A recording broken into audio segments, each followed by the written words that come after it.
Fala aí, pessoal, beleza? Tudo certo aí com vocês? Vamos para a aula de hoje, né? Nós vamos falar hoje aí, frente A, capítulo 4, beleza? Terminamos lá o capítulo sobre a parte de geomorfologia, né? A última parte foi quando eu falei ali da formação do solo, né? Que a gente falou de horizontes do solo e depois as questões relacionadas, né, à erosão, né? Todos os problemas de degradação que a gente tem no solo. Tá? Então, finalizamos a parte de geomorfologia inteirinha com aqueles assuntos. Beleza? Nós vamos começar agora um novo assunto, tá? Que é a parte de hidrografia. Beleza? Hidrografia, né? Para continuar na sequência de geografia física. Né? O capítulo 5 vai falar de clima, né? O 6 e o 7 eles tratam da parte de vegetação. Tá? E aí, fechamos toda essa parte aí de geografia física. Tá? Espero, né, que esses capítulos aí, pelo menos os 5 e o 6, ou né, os 6 e o 7 já num pior cenário, a gente já esteja com aulas presenciais. Tá? Então, ó, hidrografia, recursos hídricos. Nós vamos falar tudo quanto é coisa a respeito sobre a questão de recursos hídricos, tá? Tanto na parte superficial, né, falando de rios, quanto na parte subterrânea, né? E aí complementa aquela aula que eu dei para vocês de atualidades sobre aquíferos, beleza? Bom, olha só, os exercícios são esses, né? Depois eu vou deixar lá separado algumas coisas lá para vocês fazerem, tá? Primeiro, pessoal, para a gente poder entender o quanto de água que tem na Terra, né? Disparado a maior quantidade é de água salgada, tá?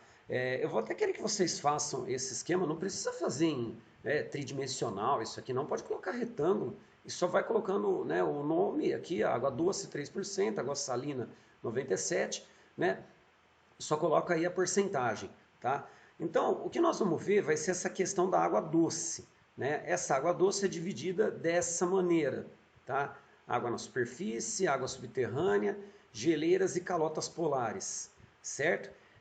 Essa água na superfície ela é dividida dessa maneira, dá uma olhada: lagos, pântanos e rios, tá? Então, ó, água doce disponível na superfície no estado líquido. A gente já vai ver mapas que vão indicar isso para vocês entenderem. Então, assim, a distribuição da água na Terra, se a gente for ver, a infinita maioria é água salina, né? Água nos oceanos, tá? Depois a gente tem aí uma pequena parcela, né? 3% apenas de água doce, e esse tanto de água doce é dividido dessa maneira e o tanto de água na superfície é dividido dessa maneira, tá? Então é assim que funciona, tá? Para a gente aí a distribuição da água, beleza? Faz esse esqueminha lá, depois eu deixo indicado como é que vocês vão me entregar a atividade, beleza? Consumo anual, tá? De água doce. É interessante a gente comparar os dois mapas. Água disponível por pessoa até 2025 e o consumo anual. Olha só, quanto mais escuro for o azul, maior é o consumo que a gente tem de água. Obviamente que regiões muito povoadas, né, populosas também, ó, Estados Unidos, né, tem uma população de 350 milhões, Brasil com 212 milhões, né, a gente tem a Índia, a China aí passando de 1 bilhão de habitantes, são as áreas onde a gente tem o maior consumo de água. Agora, vamos dar uma olhada na água disponível por pessoas até 2025. Né? Reparem que o Brasil ele não sofre estresse hídrico, isso que é interessante. Ó, o Brasil ele tem água o suficiente, né? Dá uma olhada, a gente tem uma boa disponibilidade. Então, se a gente comparar, o Brasil, pode anotar isso aí, hein? Ó, o Brasil ele tem boa disponibilidade de água para um alto consumo, beleza? Isso é o que indica a interpretação do mapa, né? Estados Unidos, relativamente na porção central e nordeste, leste e nordeste do país. Agora, na região aqui, indo para a costa oeste, nós temos regiões com escassez de água, exatamente porque essa área é desértica. E aí, olha só, tá? O consumo é alto pelo país inteiro, tá? Vamos ver um outro caso, ó. O Egito tem um alto consumo e tem aí uma escassez, tá? Porque toda essa região aqui é região do Saara, tá? Mesma coisa deserto da Arábia. Então a gente tem regiões que passam por problemas por causa da escassez de água devido às condições climáticas. Ó, deserto, deserto, deserto. Região do Atacama, desértica, então tem problema de disponibilidade de água, mas o consumo é alto em algumas dessas regiões. Por que o consumo é alto? Significa dizer que existe uma forma de levar água para a população. Né? Eles têm aí uma condição econômica, né? Uma condição de política de distribuição de recursos hídricos que acaba sendo adequada. Por outro lado, olha só, a gente tem água disponível nessa região, só que o consumo relativamente baixo, porque é uma região muito pobre. Né? A gente está falando aqui de África Subsaariana, a parte central, ó, isso aqui é República Democrática do Congo, né? Aqui a gente tem Angola, tá? Aqui a gente tem a República do Congo, aqui República Centro-Africana, são países muito pobres. Tá? Então, por mais que tenha disponibilidade de água, tá? Nós não temos um consumo elevado, porque nem sempre essa água, por exemplo, é tratada. E aí não chega à população. Então a gente tem que analisar o mapa dessa maneira. Tá? Em algumas regiões, pode até anotar isso, em algumas regiões nós temos água disponível, porém o consumo não é elevado. Exatamente porque tem problemas no tratamento, tem problemas na distribuição, problemas, né, de infraestrutura hídrica em geral. Em outras regiões, vamos dar um exemplo da Austrália, a gente tem um imenso deserto aqui, nós temos áreas com escassez de água, porém a população consome a água, porque existe uma forma de conseguir levar a água para essa população, né? Já que o país, né, a Austrália no caso, é um país desenvolvido, é um país que tem uma boa condição, né, tanto sanitária, né, de saneamento básico, né, financeira também, tá? Então seria um país aí que consegue fazer com que a população tenha acesso, mesmo tendo deserto no território. Beleza? Então, anotem essas informações, hein, pessoal? Não é só ver lá a videoaula, não. É para anotar essas informações, tá?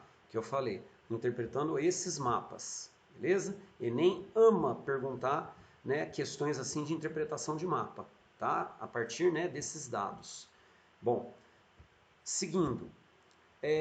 Nós vamos falar agora, pessoal, de talvez um dos maiores desastres referentes a recurso hídrico na história, que foi o Mar de Aral, tá? Que fica entre o Cazaquistão e o Uzbequistão, né? Duas ex-repúblicas da URSS. Aqui a gente tem o Cazaquistão, aqui a gente tem o Uzbequistão e aqui nesse meio o Mar de Aral, certo? Literalmente o Mar de Aral secou, tá? Ele fica entre os dois países e o Mar de Aral secou.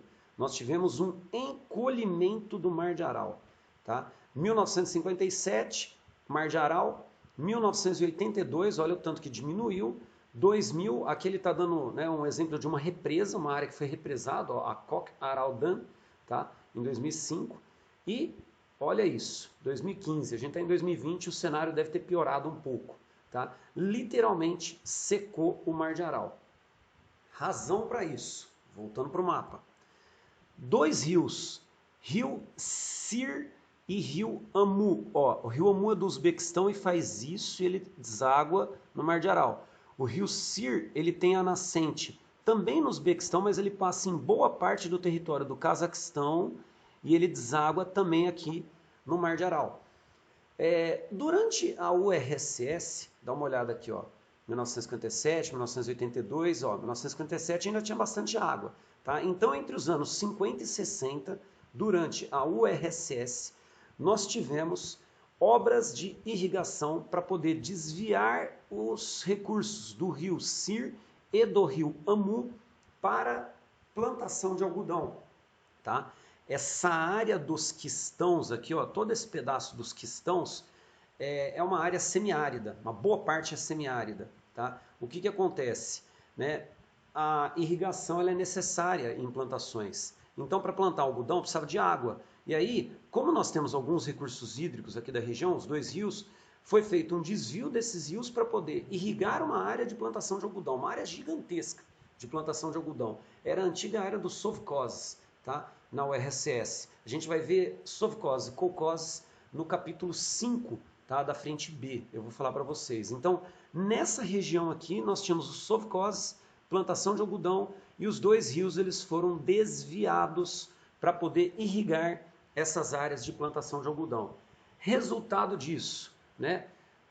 O projeto foi mal feito, o projeto foi mal elaborado, diminuiu a vazão do rio. O que é vazão? Vazão é o volume de água referente ao curso do rio, né? ao leito do rio. Na hora que diminuiu a vazão, começou a não abastecer o Mar de Aral. Os dois rios, eles não estavam levando água para o Mar de Aral. A região é uma região semiárida, resultado, o Mar de Aral passou por um processo de encolhimento. Tá? Mar de Aral, ele é sim, tá, de água salgada. Existem várias teorias que, antes de haver toda a formação dessa área aqui do Cáucaso, tá, e desse fechamento aqui por esse pedaço aqui dos países, lá na época da Pangeia, tá, o Mar de Aral estava ligado ao Mar Cáspio, que por sua vez estava ligado ao Mar Negro, que por sua vez estava ligado ao Mar Mediterrâneo, ou seja, tudo água salgada, né?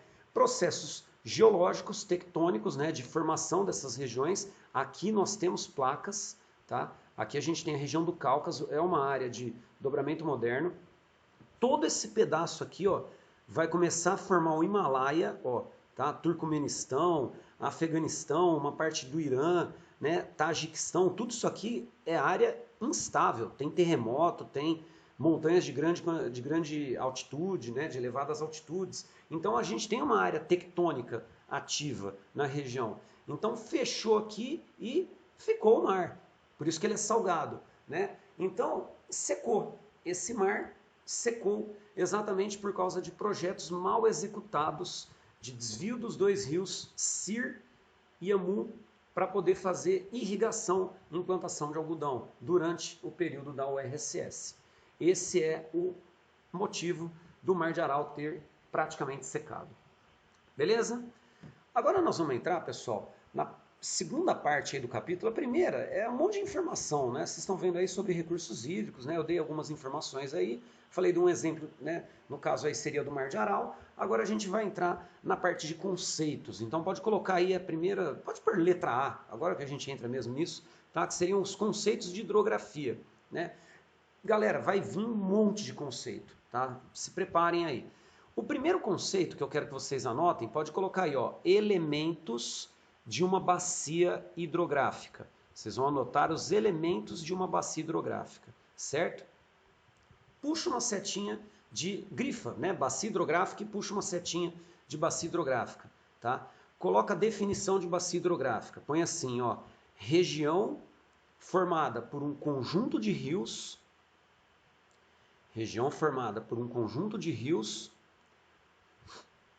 com afluentes e subafluentes. Subafluentes é tudo junto, daqui a pouco vocês vão ver o termo aí escrito, tá? Com afluentes e subafluentes e tá aqui, ó, centro divisor de águas, tá? Nós já vamos ver o que são esses conceitos. Primeiro, o de bacia hidrográfica, certo? E centro divisor de águas. Anotem isso, beleza? Então vamos lá, ó. Isso aqui seria uma bacia, tá vendo? Ó, bacia 1, ó, isso aqui seria uma bacia 2. Reparem que dentro de uma bacia a gente tem uma subbacia e a gente tem uma microbacia. Isso é normal, tá? A gente tem várias mini bacias hidrográficas dentro de uma imensa bacia hidrográfica. Beleza? Isso é comum, tá? Bom, vamos começar a ver agora os elementos então, pessoal. Uma bacia hidrográfica, ela é formada então por um rio principal. Pode colocar aí o primeiro conceito, o segundo, né, no caso. A gente já viu de bacia hidrográfica. Pode colocar aí, ó, rio principal. Ó, o rio principal, pessoal, ó, sentido de escoamento da água, tá vendo? A água tá fazendo isso, ó, nascente, foz, tá? Então, o que é o rio principal? Pode colocar aí, ó, o rio principal é o principal corpo hídrico de uma região. É o principal corpo hídrico de uma região. Seria a maior extensão de um corpo hídrico, tá? De uma região. Essa é a definição de um rio principal, certo?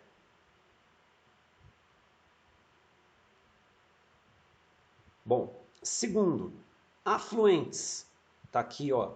Águas, pode pôr essa definição, ó. Águas que vêm de diversas fontes, geralmente chuva, pequenos rios, e vão desaguar no rio principal, tá? Então o afluente, ele deságua no rio principal. Isso é um afluente, beleza? ele é abastecido, né, o afluente, geralmente por pequenos rios ou por chuva, e ele vai desaguar no rio principal. Terceiro conceito nessa sequência, tá? Seria o quarto no geral, que a gente já falou de bacia hidrográfica. Subafluente, dá uma olhada aqui, ó. Isso é um subafluente, ó, porque ele vai desaguar no afluente, que vai desaguar no rio principal. Então pode colocar aí, ó, subafluente, rio que deságua no afluente. Opa, sem confusão. Rio que deságua no afluente. E o afluente, por sua vez, deságua no rio principal. Rio que deságua no afluente. Beleza? E o próximo conceito, né, para fechar a questão das bacias, é o interflúvio. Ó, interflúvio, que é a mesma coisa que centro divisor de águas. Vamos entender o termo, ó, inter, tá? Aqui, ó, interflúvio, fluvial, ó. Então é entre rios, tá? O que significa? É uma área mais alta, certo? Do relevo. E por ser a área mais alta, ela faz a divisão entre esses recursos hídricos. Olha a definição aqui, ó. Linha divisória localizada nas áreas mais elevadas, tá? No encontro de planos que marca a mudança no sentido do escoamento. Então, ó, essa área mais alta joga as águas do rio para esse sentido. Essa área mais alta joga a água dos rios para esse sentido. Então, coloca a definição de interflúvio. Pode por aí, ó. Região mais elevada do relevo, que funciona como divisão de bacias hidrográficas.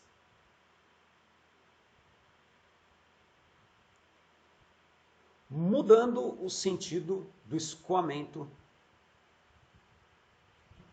dos rios. Beleza? Então seria essa a definição de interflúvio, certo? Bom, mais conceito.